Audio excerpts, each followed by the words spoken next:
I am actually live on YouTube, Facebook, and hopefully Instagram as well.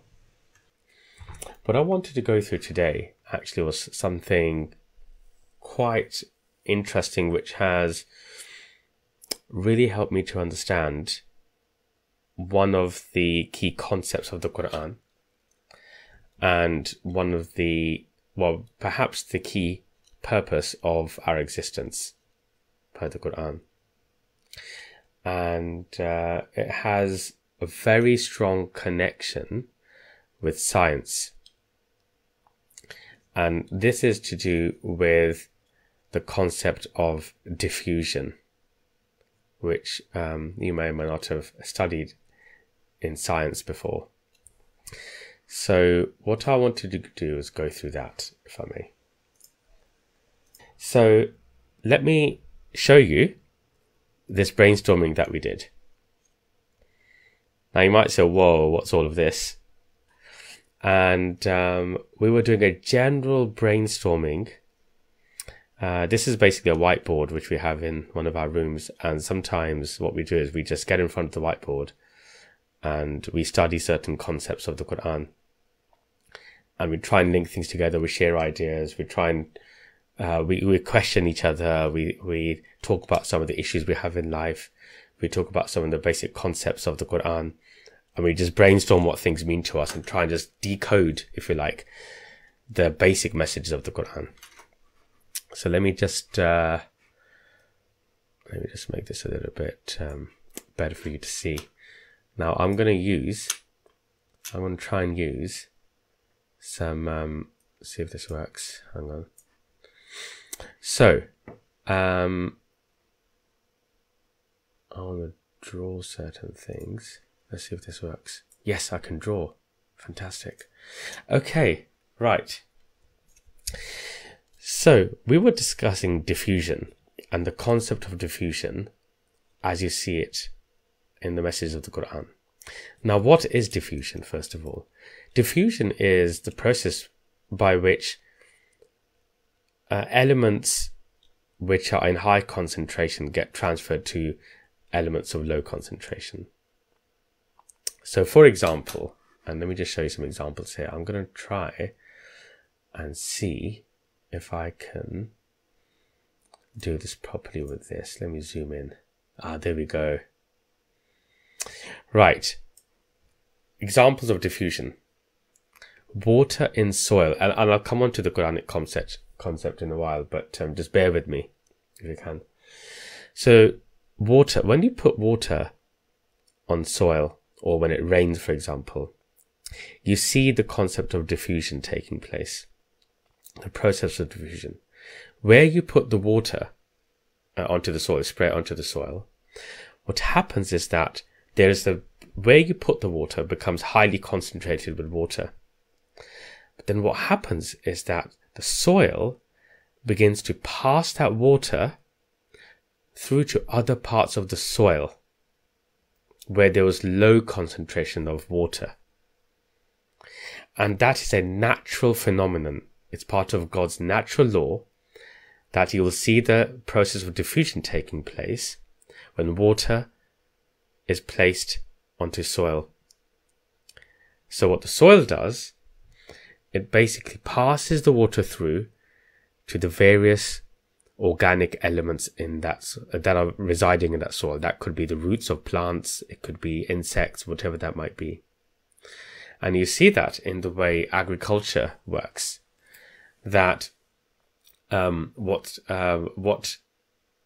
these natural beings do, because these are living, they take the water, the amount of water that they require, and then they pass on the rest. That's diffusion. Okay. Another example is oxygen in the body. What happens is that oxygen gets captured by the blood in your body, and then it gets transferred. Okay, it gets transferred to other parts of the body through to the cells, the other cells in your body. So it passes through the entirety of your body through the blood. So where the oxygen is needed, it is provided and is passed on to other parts of the body. That's diffusion. The same thing happens when you think about how the process of photosynthesis takes place in plants, on leaves, for example, and how the sugar which is required by the plants is passed on through the entirety of the plant or the tree via the leaves. So it takes what it needs and it passes it on. So this is diffusion. Now when you start to study the Quran, peace, Brother Mike. Great to see you. And on Facebook I can see Brother David Ismail. Salam, very nice to come across you here on the Facebook Live. So that's the concept of diffusion. It's the passing on of elements from a high concentration area to a lower concentration area. And you might have seen that I did a short video on the YouTube channel, which talked about how the soil is submitting to the laws, the permanent laws established by God, by undertaking this passing on of the bounty of God, which is water. Now, so that's science, and what God asks us to do in the Quran, in several places, is to consider and observe nature, and to learn from it, and to take the lessons from it. And this process of diffusion is something which for some time has captured me. And I've thought about how perhaps this concept of diffusion is linked to requirements on mankind. Because remember, one of the very important things about the purposes of our life is to establish natural balances. And when we speak about, and when I spoke about and gave some examples of diffusion taking place in natural sciences, that's part of the natural ecosystem. That's God's plan. Okay? So, now, what we were discussing, and just to remind everybody who's just joined, that I'm going through some brainstorming that we were doing in our home. I was doing with my sons, actually, and we were talking about diffusion and the Quran. So now when we come on to the concepts of the Quran and what God is asking us to do. Okay? So God says to us in many, many places in the Quran, in several places of the Quran, that first of all, he asks us to recognize the bounties that he has blessed us with. Many, many bounties. They are immeasurable. We cannot count the bounties that we have been blessed with. Okay, so that's the first thing. But then the other thing he repeatedly commands us to do is to share the bounties with others. And you might remember we did a study session on what ibadah means. And we came to understand that ibadah means to serve others. That means to share our bounties. That's not just about wealth. It's about all the bounties that he's blessed us with. What God says is, I've blessed you with bounties. Take from it what you require. Take from it what you require. And then whatever is above, surplus to your needs, pass it on. Now, how does that relate to diffusion? Do you remember we just spoke about diffusion and how the process of diffusion in natural sciences is the taking on of the blessings, how the natural sciences take the blessings and it passes those elements from areas of high concentration to those of low concentration. So where it's needed, it's passed on automatically. That is natural. That is a permanent law. Okay? So now let's go back to this.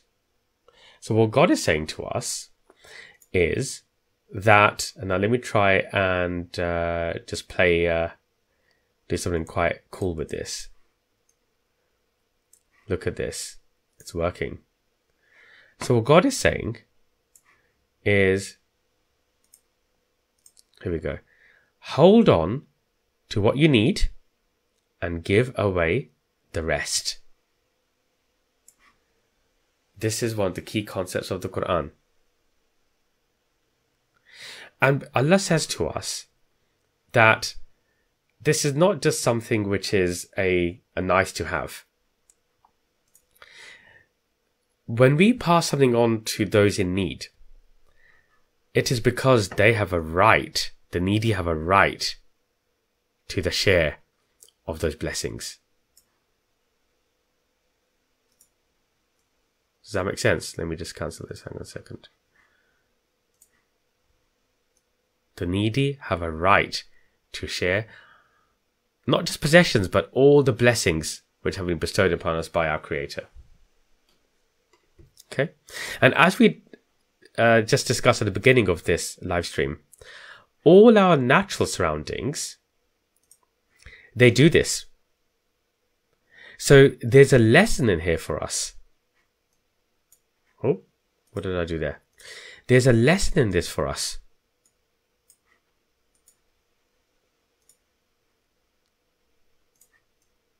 There we go. Let's try and do this over here. Okay. So.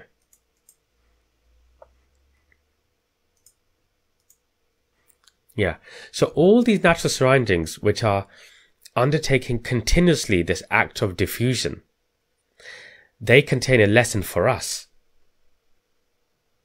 So if you take, for example, I spoke about how the blood distributes the oxygen in our body. Let's translate that to what God is saying to us in terms of the passing on of blessings that He has bestowed upon us. Just like blood distributes O2, oxygen, to the cells evenly, this is a natural phenomenon, a permanent law. God is saying to us that the wealthy person, now wealthy, like I said, not just in terms of money and other material possessions, but in terms of other elements. It could be our physical strength, it could be knowledge, it could be our tongue, the power of our tongue, or it could be our intelligence.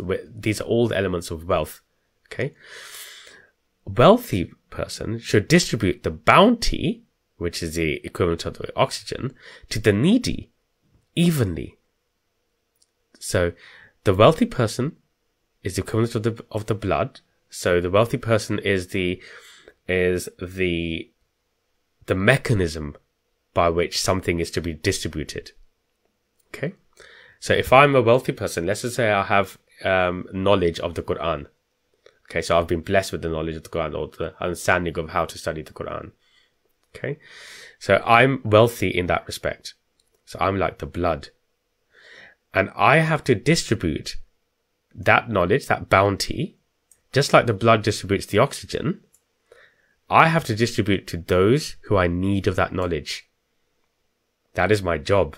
If I am to follow the natural laws, I'm to spread that knowledge to the needy, just like the blood distributes oxygen to the cells to make sure that everybody has it evenly. And the same can be said of wealth, as in money. If you have been bestowed with money, it is your job, it is your responsibility then, placed upon you by God, to distribute, to use that wealth in a way that the needy can benefit from that bounty. So when you have bounty, it is a blessing upon you. It is not for you to hoard. It is for you to diffuse. It is for you to then pass on to those in need. Does that make sense? Now, let's just see what's happened. If I've got any questions, if you've got any questions for me, do feel free to pass it on.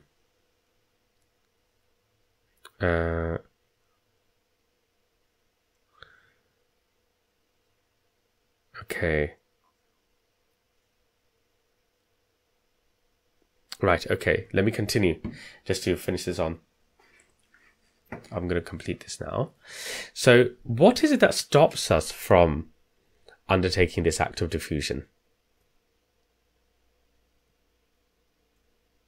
The thing that stops us is this thing inside us called the rebellious spirit. You see, God has given us choice. Okay? And I'm just going to move this a little bit, this screen a little bit, so you can see a bit better. Yes, here we go. Humans have choice. Humans have choice. When I spoke about the soil, it doesn't have choice. It hasn't been granted freedom of choice by God. It does it. It submits continuously without choice. We have been blessed with freedom of choice. And what we see around us is that we do not follow the act of diffusion per these messages, these instructions in the Quran. And we see that the results of that are in front of us. It is very clear. You can see that the rich are getting richer, the poor are getting poorer. Our communities are dying. Not just literally and physically, but in terms of their moral standing, in terms of their progressive standings. They're dying, living in darkness. It's just like if you stop the soil from diffusing water, the agriculture will die. And this is how humans are killing itself. And this is why we now worry about this planet. And the thing that stops us from diffusion, from undertaking diffusion, is the rebellious spirit.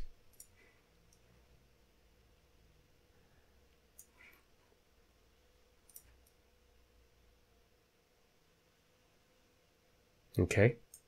So some other things that we brainstormed while we were undertaking this very, very informal study in one of my son's bedrooms on the whiteboard, is that nature, through this process of diffusion and other processes, is perfect. Nature is perfect. You can see the perfect balance in nature, the ecosystems, how they balance themselves. You see that in the planets, in the plants. You see that in wildlife. You see that in the water cycle. Everything is perfectly balanced because God has established these perfected, permanent laws which nature cannot disregard. It submits continuously without choice. Nature is perfect. Imperfection comes because of mankind. Mankind's community is imperfect because it rebels against this process of diffusion. This is why we have such imbalance in the world, in our societies. This is why we have imbalance in our families. Mankind is not balanced at all. It's not balanced.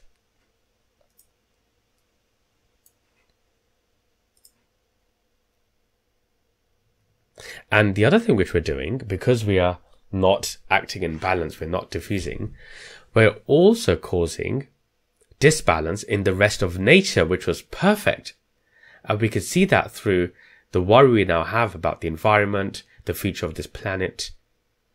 We worry about the future of wildlife, the Amazon.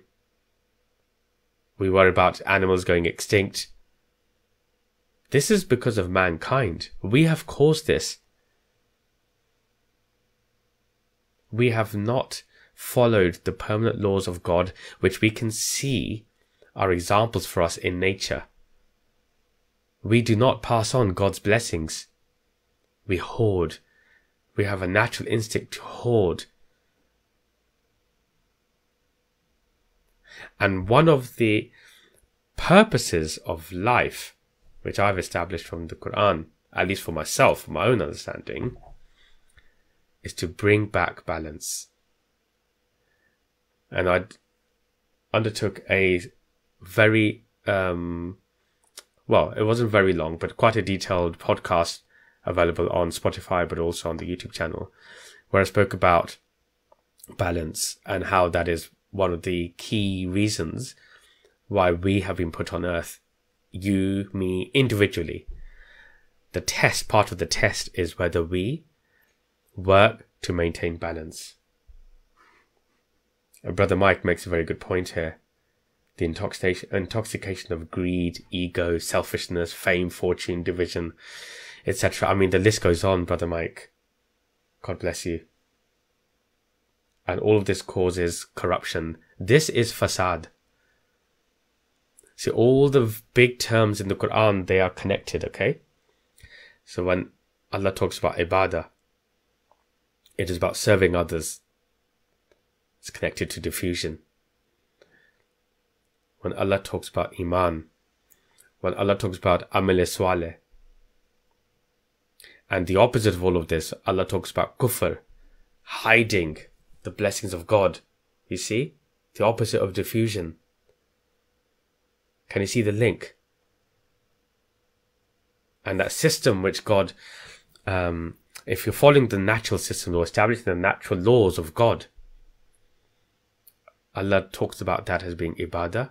He talks about that as being turning towards God. He talks about that as Sirat al-Mustaqim. He talks about that as establishing Salat.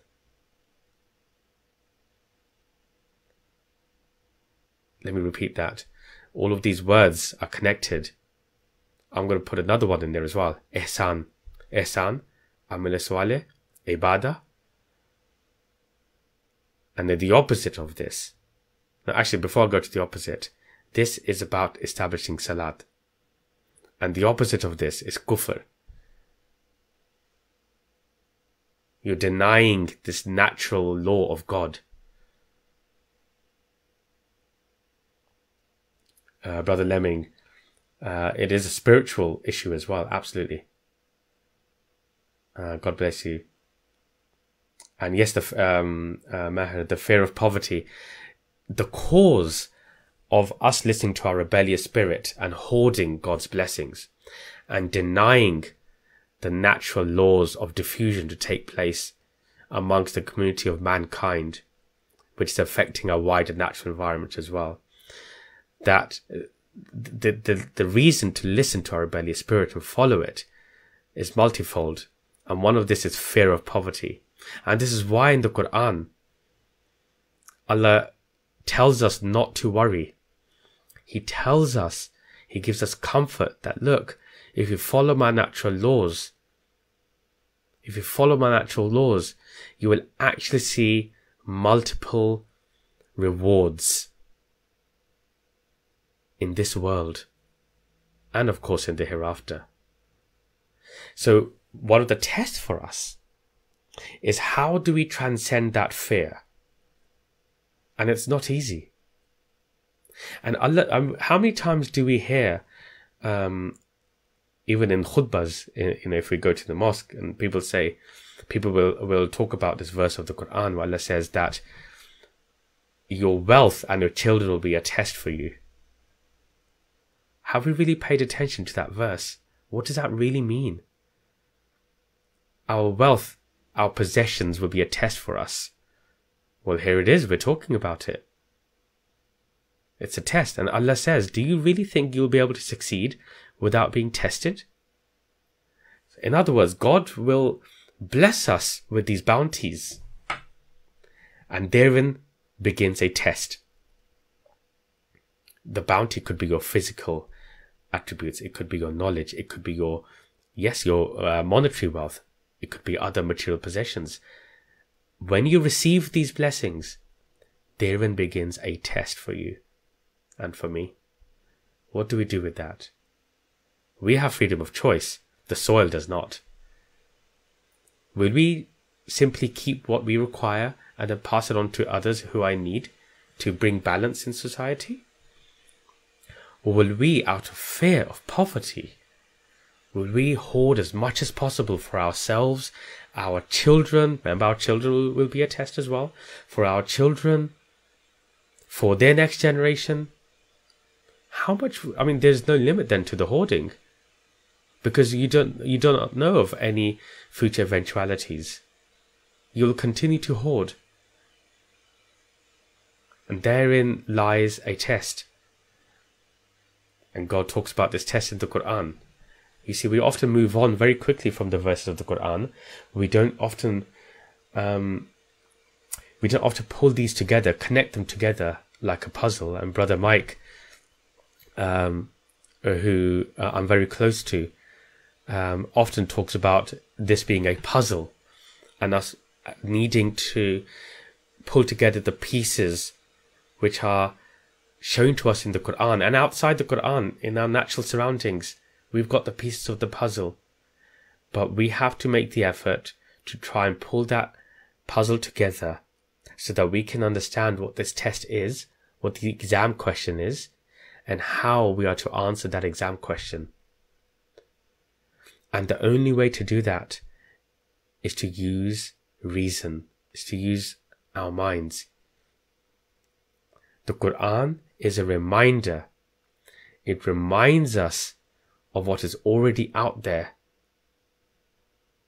in nature, in ourselves. It reminds us to do this, to diffuse.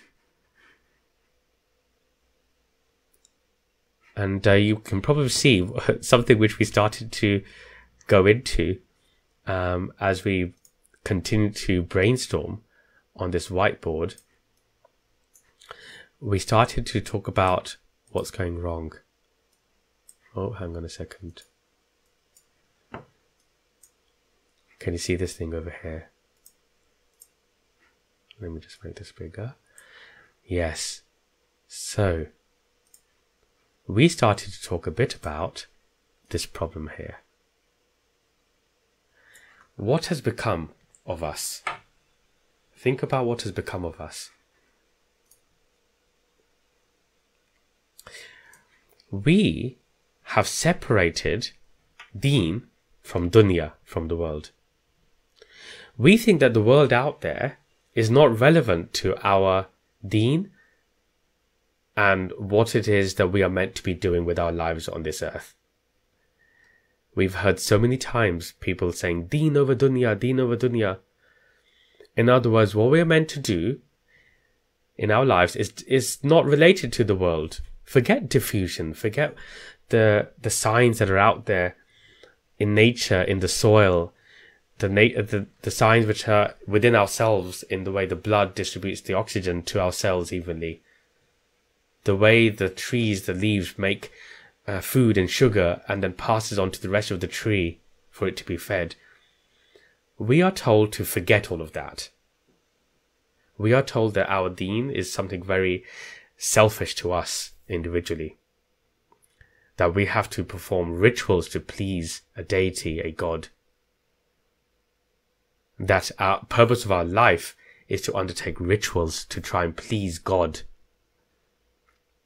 And that the second part of it, really, the way I look at it, is to ask for forgiveness from God and become forgiven by undertaking rituals and to achieve this thing called paradise. That's what we are taught, let's be honest. We are told to be selfish. We are told to please this God that can get angry and punish us.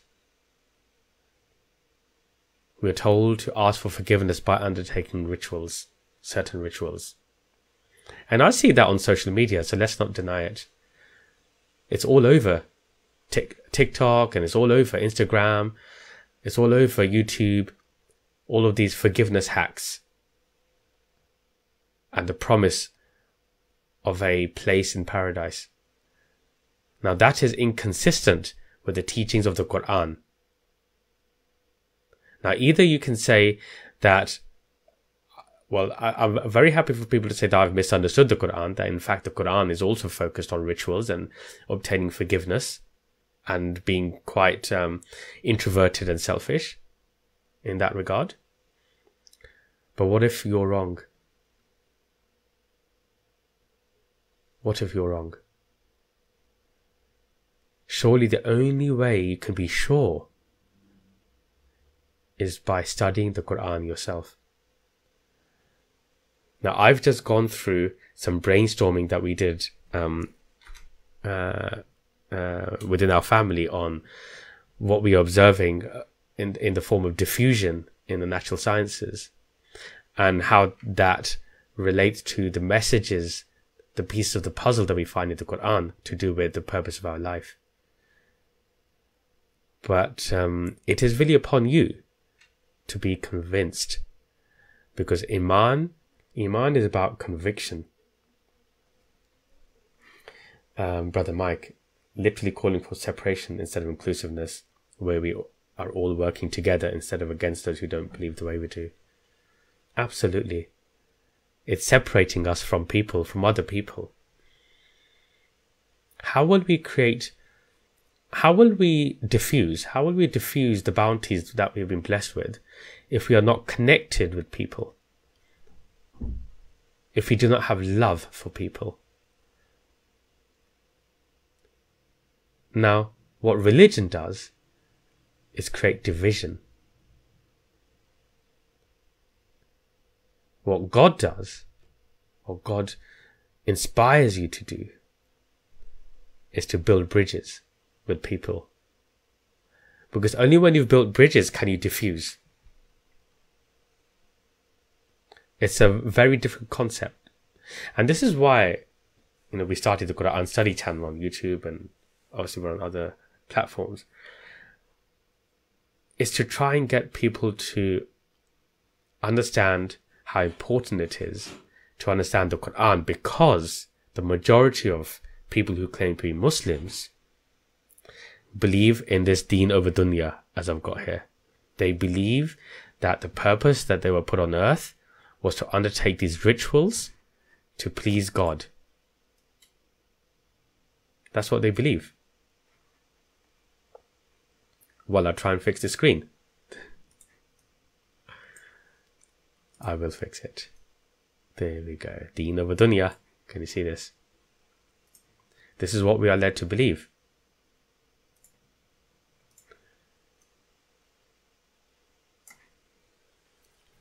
That is not diffusion. So either we have to ignore the signs which are out there, the ayat, the signs, to help us to understand the purpose of our lives and what this test is and how we will pass this exam, or we continue undertaking rituals for selfish reasons, trying to take a shortcut. This test is not so easy. Undertaking rituals, once you get into a habit, is easy. Undertaking mindless rituals, it's relatively easy compared to this real test that we have to pass. So I'll leave it to you. The only thing I will say before I go is, firstly, please, let's get into a habit of opening our minds, opening our eyes, using our senses, using reason to take the messages that we can see out there in nature. Just like we just did a brainstorm of how diffusion, the act of diffusion that we see in the sciences, can help us. Right? Let's use our reason and our senses, which God has bestowed upon us, to try and understand that, piece together that puzzle of what is the purpose of you existing. And part of that you will find is that you will start to measure and appreciate the blessings that you have had bestowed upon you. And then you will understand the test, which is, what do you do with those blessings? What will you do with those blessings? Will you diffuse like the blood does in your body, like the soil does out there? Or will you hoard the blessings? And I want to say Jazakallah khair for all the people who were on the live stream, for all your comments, very kind comments and questions and contributions you've made. It's beautiful undertaking a study with you. I of course do study a lot by myself because I need that element of silence in my mind and my senses when I'm studying the Quran. But I experience immense value in addition to that knowledge when I'm discussing it with you on the YouTube channel, on Facebook, on Insta, on TikTok, etc. This is a blessing for me. And I hope that I'll be able to do more of these as well. And until then, stay blessed. Peace be upon you and your loved ones and your neighbours. Let's think about the blessings which have been bestowed upon us. Let's consider the test, therefore, that begins when we've been blessed so much, and begin to diffuse. Stay blessed. Assalamu alaikum. أفلا يتدبرون القرآن